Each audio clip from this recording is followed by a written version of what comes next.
ಎಲ್ರಿಗೂ ನಮಸ್ಕಾರ. ಕರ್ನಾಡು ಯೂಟ್ಯೂಬ್ ಚಾನಲ್ಗೆ ನಿಮ್ಮೆಲ್ರಿಗೂ ಸ್ವಾಗತ. ನೀವೇನಾದ್ರೂ Karnataka state open university KSO ನಲ್ಲಿ ಯಾವ್ದಾದ್ರು ಡಿಗ್ರಿ ಮಾಡ್ತಿದ್ದಲ್ಲಿ ನೀವು ಅಡ್ಮಿಷನ್ ಆದಾಗ ಸ್ಟಾಕ್ ಇಲ್ಲ ಅಂದ್ರೆ ನಿಮ್ಗೆ ಟೆಕ್ಸ್ಟ್ ಬುಕ್ ಗಳು ಸಿಗಲ್ಲ. ಟೆಕ್ಸ್ಟ್ ಬುಕ್ ಬಂದ ನಂತರ ನಿಮ್ಗೆ ಇನ್ಫಾರ್ಮೇಶನ್ ಕೊಡ್ತಾರೆ, ನೀವು ಹೋಗಿ ಕಲೆಕ್ಟ್ ಮಾಡ್ಕೋಬಹುದು. KSO ಸ್ಟಡಿ ಮೆಟೀರಿಯಲ್ ನ ಫೋನ್ ನಲ್ಲೇ ಹೇಗೆ ಡೌನ್ಲೋಡ್ ಮಾಡ್ಕೊಳ್ಳೋದು ಅಂತ ನೋಡೋಣ ಬನ್ನಿ.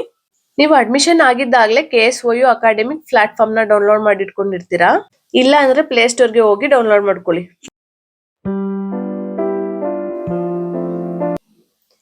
ನಾವು ಈಗ KSO ಅಕಾಡೆಮಿಕ್ ಪ್ಲಾಟ್ಫಾರ್ಮ್ ನ ಓಪನ್ ಮಾಡ್ಕೊಳ್ಳೋಣ. ಆಪ್ ನ ಓಪನ್ ಮಾಡಿದ ನಂತರ ಈ ತರ ಪೇಜ್ ಓಪನ್ ಆಗುತ್ತೆ. ಅಸೈನ್ಮೆಂಟ್ SLM ರೆಪೋಸಿಟರಿ ಅಂತ. ನಾವು ಈಗ ಇದು SLM ರೆಪೋಸಿಟರಿನ ಟಚ್ ಮಾಡೋಣ.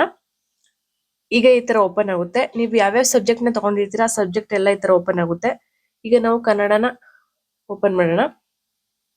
Kannada block 1 and 2 and 3 and 4 ಇದೆ. ನಾನು 3 and 4 ನ ಡೌನ್ಲೋಡ್ ಮಾಡ್ತೀನಿ. ಡೌನ್ಲೋಡ್ ಕ್ಲಿಕ್ ನ ಟಚ್ ಮಾಡಿ. ಟಚ್ ಮಾಡಿದ ನಂತರ ಅದು ಓಪನ್ ಆಗುತ್ತೆ ಡೌನ್ಲೋಡ್ ಅಂತ. ಅದ್ರ ಮೇಲೆ ಕ್ಲಿಕ್ ಮಾಡಿ. ಸ್ಟಾರ್ಟ್ ಆಗಿದೆ, ಈಗ ಡೌನ್ಲೋಡ್ ಆಗ್ತಾ ಇದೆ. ಒಂದೇ ನಿಮಿಷದೊಳಗಡೆನೆ ನಿಮ್ಗೆ ಡೌನ್ಲೋಡ್ ಆಗ್ಬಿಡುತ್ತೆ. ನಿಮ್ PDF ಫೈಲ್ ಗಳಲ್ಲಿ ಸೇವ್ ಆಗಿರುತ್ತೆ, ಇಲ್ಲಾಂದ್ರೆ ಮೈ ಫೈಲ್ಸ್ ಅಲ್ಲೂ ಇರುತ್ತೆ, ಹೋಗಿ ನೋಡಿ. ಈಗ ಡೌನ್ಲೋಡ್ ಆಯ್ತು PDF. ಈಗ ನೋಡಿ, ದ್ವಿತೀಯ BA ಕನ್ನಡ ಭಾಷಿಕ ಸವಿಸ್ತರ ಮತ್ತು ವಿಸ್ತಾರ ಬ್ಲಾಕ್ 3 and 4 ಡೌನ್ಲೋಡ್ ಆಗಿದೆ ಫುಲ್ಲು. ಹೇಗೆ ಅಂತ ಗೊತ್ತಾಯ್ತು ಅನ್ಕೋತೀನಿ.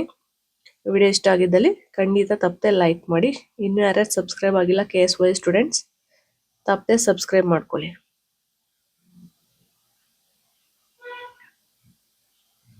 ವಿಡಿಯೋ ನೋಡಿದ್ದಕ್ಕಾಗಿ ಧನ್ಯವಾದಗಳು.